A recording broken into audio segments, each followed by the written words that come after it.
World press freedom day 2025 Bangladesh post monsoon uprising media landscape শীর্ষক একটি seminar হয়ে গেল গত 3 মে 2025 শনিবার ধানমন্ডির আলিয়ান্স ফ্রান্সিসে। এই সেমিনারে উপস্থিত ছিলেন প্রধান উপদেষ্টার প্রেস সচিব শফিকুল আলম সহ দেশের স্বনামধন্য ও নবীন গণমাধ্যম কর্মীগণ।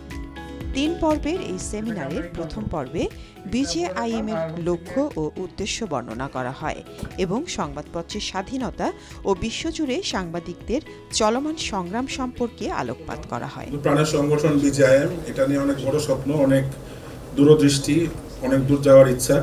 সামনের দিনের পরিকল্পনাগুলোকে হালকা আউটলাইন একটু দিয়ে আমি বক্তব্য শেষ করে দিচ্ছি। আমাদের নানাবিধ সময় আমরা পাবলিক সেন্টিমেন্টের সাথে হয়তো আমাদের বক্তব্যগুলো মেলে না বা যায় না। আমাদের মূল যে কাজ বিজেআইএম এর সাংবাদিকদের কল্যাণকর একটা প্রতিষ্ঠান বা সংগঠন হিসেবে আমাদেরকে মাথায় রাখতে হবে যে এখানে আসলে আমাদের কোনো পন্থার কোনো স্থান নেই, ডান বা মধ্যপন্থার এখানে কোনো স্থান নেই। দ্বিতীয় পর্বে প্রেস সচিব শফিকুল আলম গণমাধ্যমের বর্তমান পরিস্থিতি ও সরকারের অবস্থান সম্পর্কে বলেন। আমার মনে হয় যে আমাদের এই পুরো জিনিসগুলোর বীজ আসলে ছিল গত 15-16 বছরে যে আমাদের জার্নালিজমের ফেল। তো সেইটা নিয়ে আমাদের সোসাইটিতে আরো অনেক বড় ধরনের ডিবেট হওয়া উচিত ছিল। সেটা না হয়ে ওইটাকে অনেকে পাশ কাটিয়ে নতুন করে শুরু করতে যাচ্ছেন। এই নতুন শুরু করাটার আগে আমার মনে হয় পুরনো কি হয়েছে সেটা নিয়েও এক ধরনের আমরা যাতে we can make a fresh start, সেই জায়গাটা আমাদের আসলে এক ধরনের এটা নিয়ে রিভিউ করা উচিত।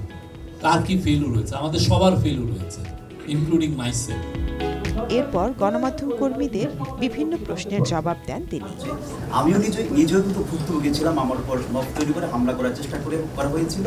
এরপর কিন্তু আমি 2 দিন পর থানায় একটি অভিযোগ করেছিলাম, কিন্তু আপনার সরকারের পুলিশ, আমি নিজে একজন ক্রাইম রিপোর্টার, কিন্তু আপনার সরকারের পুলিশ এখন পর্যন্ত এটা ইনভেস্টিগেশন করার জন্য আমার কাছ পর্যন্ত যোগাযোগ করেনি। আপনার এই কেসটার কতদূর হয়েছে এবং এটাকে মানে কিভাবে এটা আরো খুব দ্রুত ইনভেস্টিগেট করা যায় সেটা আমি ব্যবস্থা নেব। আমি এটা পুলিশের সাথে কথা বলব। তৃতীয় পর্বে দেশের স্বনামধন্য সাংবাদিক ও বিজেআইএম সদস্যদের সমন্বয়ে একটি প্যানেল উপস্থিত গণমাধ্যম কর্মীদের নানা রকম প্রশ্নের উত্তর দেন। এই পর্বের বিষয় ছিল অতীতে কি দেখেছি, কিভাবে আরো ভালো করা যেত ও ভবিষ্যতের করণীয়। Bangladeshi journalists in international media BJIM এই সেমিনারের আয়োজন করে।